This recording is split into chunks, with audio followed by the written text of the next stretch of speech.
we're going to be using baked potatoes to make our mash. This is a really nice way of making mashed potatoes. Saves you having to peel and blanch the potatoes first, and you do get some really good results. So the very first thing we need to do, because they take a little bit of time cooking in the oven, is to take our potatoes, pop them onto a baking tray and stick them into a preheated oven at 180 degrees, and these are going to take about an hour or so.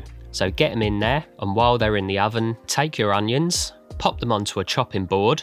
Make sure your knife is really sharp. Sharpen your knife before and after every use to keep them in good nick. And so take your knife, chop your onion in half, and then take a minute to remove the skins. And so for this recipe, I like my onion to be in nice long strips. So slice down the side of the onion so you've got nice long strips, similar to the way you would julienne a pepper. Do this with as many onions as you need, and once all your onions are chopped up nicely, just stick those into a bowl, ready to cook. And so we've got our onions nicely diced up, we have our potatoes in the oven, so we just want to get some colour on our sausages and start our onion gravy. So take a nice heavy bottomed frying pan, add a nice dash of olive oil, pop the heat to medium, and then chuck in your pork sausages. And we just want to fry these off for a couple of minutes until they get nice and brown. We don't want to fully cook them at this point. So turn the sausages in the pan a few times, and once you've got a nice bit of colour on all sides, remove them from the pan and just pop them to one side while we start our onions. So into the same pan, chuck in your onions.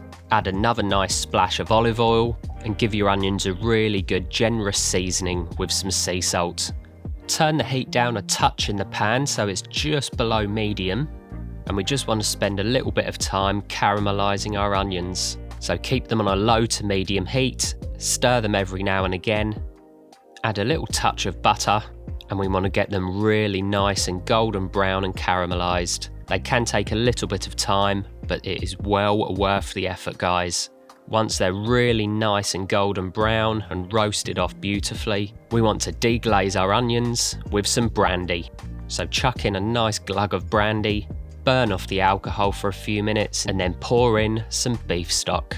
At this point, into the beef stock and the onions, we just want to pop back in our sausages. So chuck in your sausages, turn the heat up to medium, and the sausages will poach in the gravy for a good 10 to 15 minutes.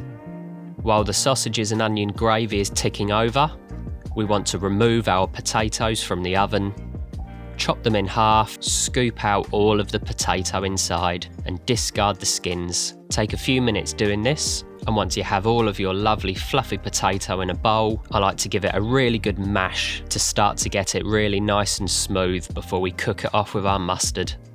And so now, about 5 minutes before our sausages are going to be ready, we want to take a saucepan, chuck in our potato, add a nice generous knob of butter to the potato, give it a good season with sea salt, and start to work it in the pan. Give it a really good stir through.